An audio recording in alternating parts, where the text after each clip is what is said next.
It is said about the Indian team that they are lions at home and lambs abroad.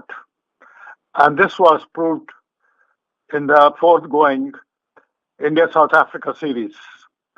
The way, the way Indians gave up, it proved the point that they had no strategy, they had no strength to counter the South Africans.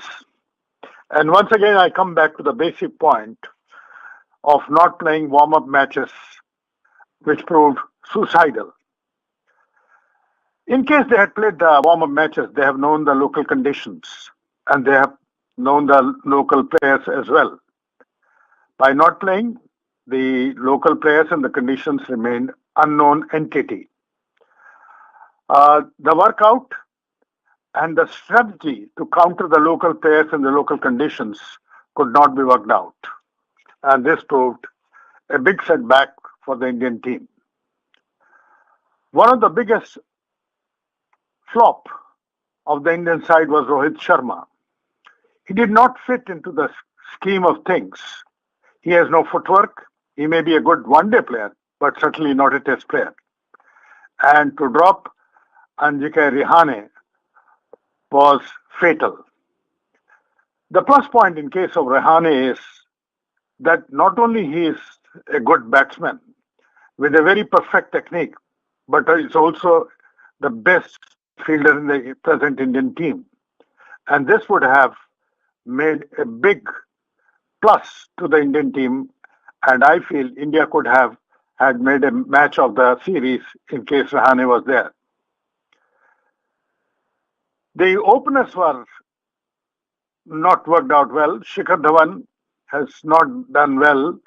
He only scores at home because he also doesn't have a good footwork.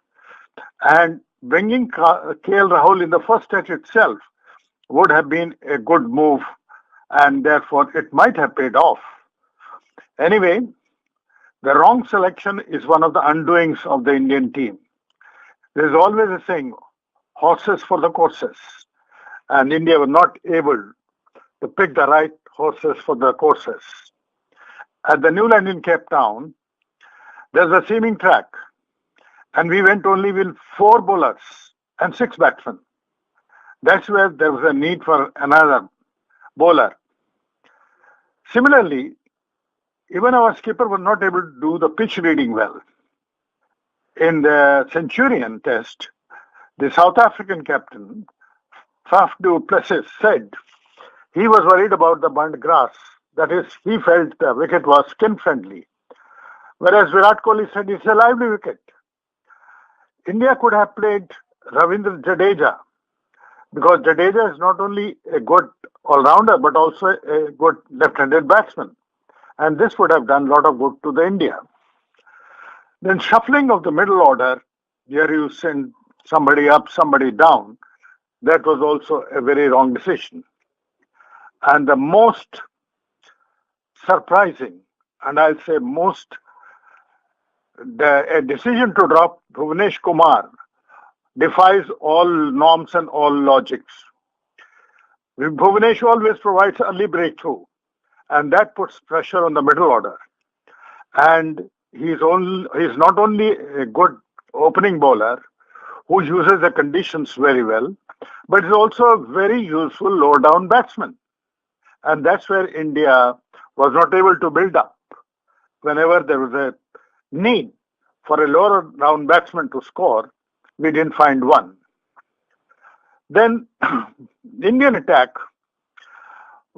could not counter whatever de Villiers and other players were planning to counter the Indian batsmen. Now look, even in the Centurion, after de Villiers, Dean Elgar and Quinn de Kock were out, the strategy was suddenly changed. Instead of persisting with Mohammad Shami, who was bowling brilliantly, and in fact with every effort, he was putting South African batsmen to a lot of trouble. We pulled him out of the attack and brought in Pandya and Ishant Sharma, who were not able to provide the breakthrough, much needed breakthrough at that time. All in all, if I have to describe the series so far, I'll say the early batsmen let down the team very badly. They are the villain. There are two factors which stand and which contributed to India's loss. That was the batsmen and the fielders. Surprisingly, so far in the series, there has been only one century and one half century from the Indian batsmen. This tells the whole story that the Indian batting has crumpled against the odd. Now, there were certain basic mistakes which were committed. Hardik Pandya committed harakiri. You see, these are basics of running between the wickets that you ground your bat. This was a time when a good partnership was building up between Hardik Pandya and Virat Kohli. And the way he sacrificed his wicket, I mean, it shows that the basics of even the school cricket were not ingrained in him.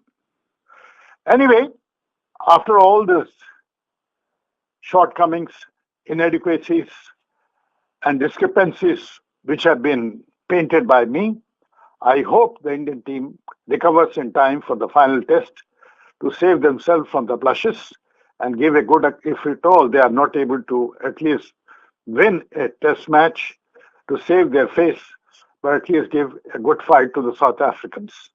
And I hope the final test should be or could be a more interesting and more balanced and enjoyable test match rather than a lopsided test matches which have been so far.